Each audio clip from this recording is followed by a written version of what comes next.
And breaking tonight, America's leadership in question as a series of crises go from bad to worse around the globe. Welcome to the Kelly File, everyone. I'm Megyn Kelly.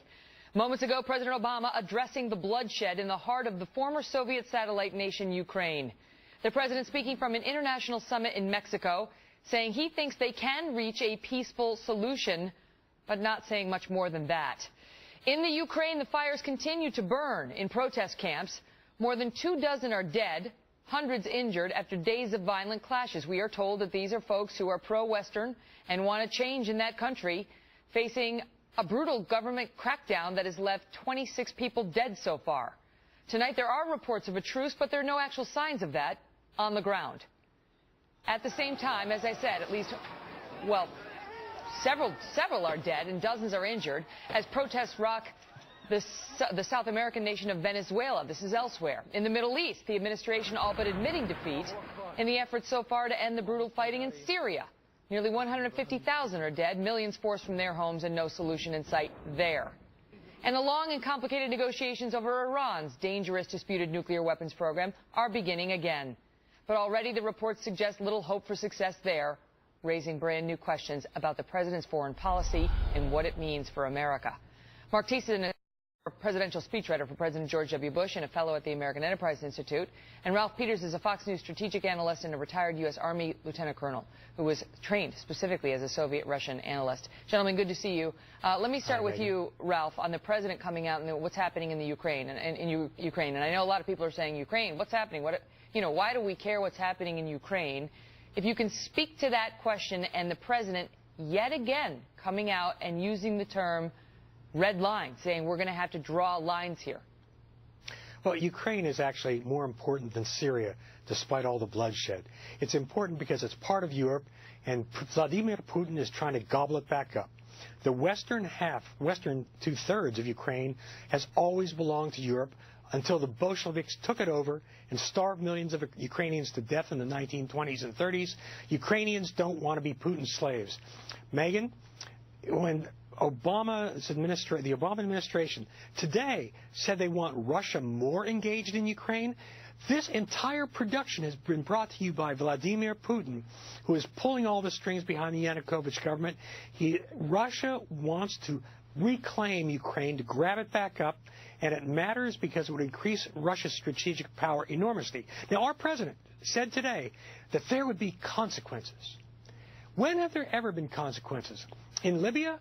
Syria, Iran, Afghanistan, when Karzai betrays us, when Putin plays with Snowden, and crosses us on Syria and Iran, there are never consequences. Megyn, if this administration had a symbol, it should be a duck, because this president has ducked responsibility for everything. Let's listen to what the president, how he actually put it when trying to warn the folks in Ukraine, the government there, and others about their behavior. Listen. We expect the Ukrainian government to show restraint, to not resort to violence in dealing with peaceful protesters. We've said that we also expect peaceful protesters to remain peaceful. And we'll be monitoring very carefully the situation. There will be consequences if people step over the line. And let me talk to you about that, Mark, because we hear that phrase again. If people step over the line, there will be consequences. The same, almost identical language as he used in Syria, which,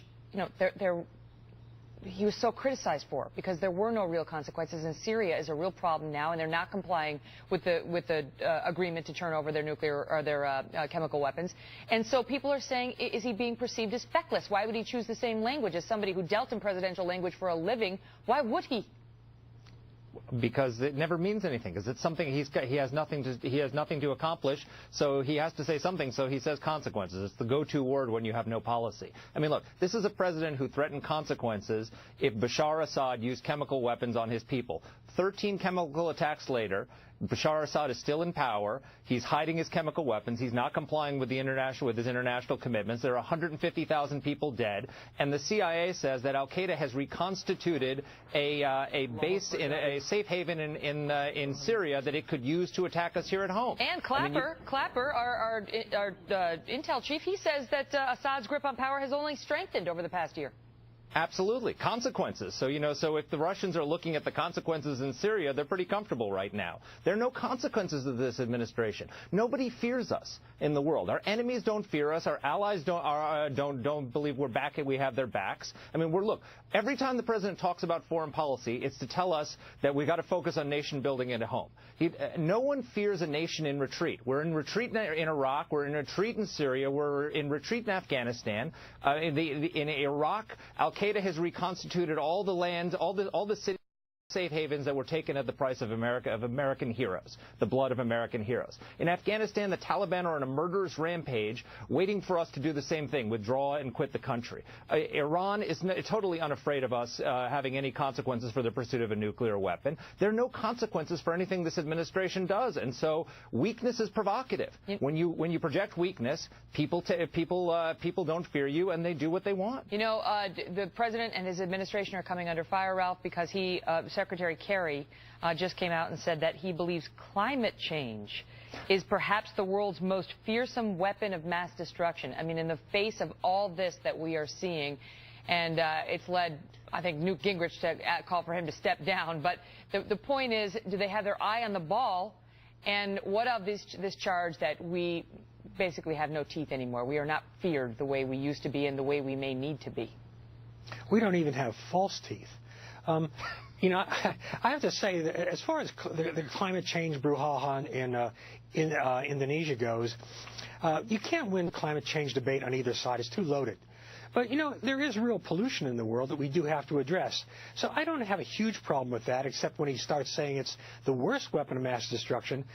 China, the United States, Russia, we have enough nuclear weapons to destroy the world with some left over. So I'd say that's a slightly larger threat.